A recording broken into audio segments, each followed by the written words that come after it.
Our current paradigm was created by those men and women who are now long gone.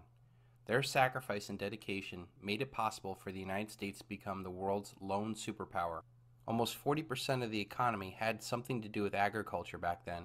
Now it is less than 3%. Back then, people could farm on their own gardens, raise their own livestock, and take care of themselves. Now we rely upon corporate food, and the food that we get has no nutritional value. Back then, people knew what real wealth was. They had gold and silver in their money. Now we think the digits in our brokerage account is wealth. Back then, people had a strong family and community support systems to help them. Multi-generational housing was very common. Now we live little lives of narcissism. Our families have been split up and divided and conquered. Back then, people had strong spiritual strength. Now we have chemically induced denial. Back then, people were of fit body and strong mind. Now we're obese and willingly ignorant. Back then, people had a classical education to help them figure things out. Now we have to wait for answers. Back then, people had a real economy. Now all we have is a consumer debt economy. Back then, people did physical activity for fun. Now we have entertainment that turns our minds and our bodies into mush. Let's take a few seconds to look at some of the faces of the Great Depression.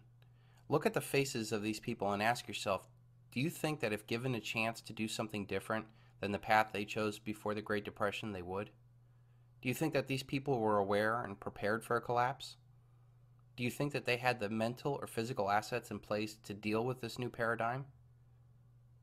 Do you think that you are better than these Americans? If you think it's hard to hear your child cry when they don't get their way, wait until they can't get food. If you think it's hard to get a job in this economy, wait until there is no economy. Can you imagine strapping all your family's wealth into a car and then traveling across country with the hopes of actually finding a job? Right now, the average American is actually worth less than a Bangladeshi peasant. The reason why is because that peasant does not have trillions of dollars worth of debt tied around their necks. They may be poor, but they're not in debt. The very real world coming takes a lot of effort and patience to succeed, and that is something that our society is in short supply of. While tent cities are popping up here and there, the real crippling of poverty is just getting started. The generation that made it through the Great Depression would often say, "We didn't have much, but we had each other." This stands in stark contrast to today, where we have so much, but no one to share it with. We can survive anything together, but when the average American family has been divided and conquered, we have very little hope. The generational support system has been ripped from our human experience, and it is a key of getting back on our feet. Emotionally tough people can make it through anything. They can move on and adapt. But emotionally weak people break because they've never been challenged. Those that have been bred to thrive in a collectivist paradigm, to do as they're told and not ask questions, will be left destitute when there is no one to tell them what to do as the paradigm collapses. Only those with the power of critical thinking will be able to adapt to this new reality. Physical poverty is one thing, but mental poverty is quite another. Everything you know is probably dependent upon this paradigm. Ask yourself this question: what real value do you have to a post-dollar collapse environment? How many men sacrificed time with those that mattered, chasing after an illusion that failed them the moment they reached for it? Think about all those things that we worked so hard for, and how quickly they can become worthless when the paradigm collapses. McMansions and Ponzi scheme retirements are the real dream, while now the only dream that they have is about the real relationships and opportunities long gone.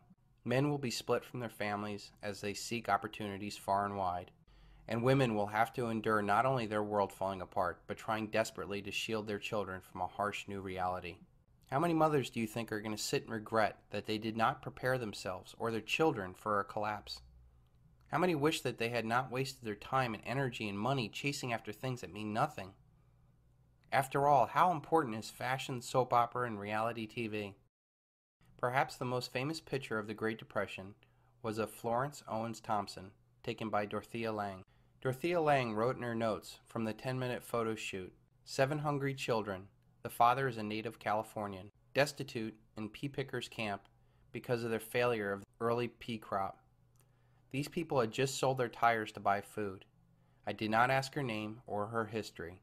She had told me her age, and that she was 32 years old. She said that they'd been living on frozen vegetables from the surrounding fields and the birds the children killed.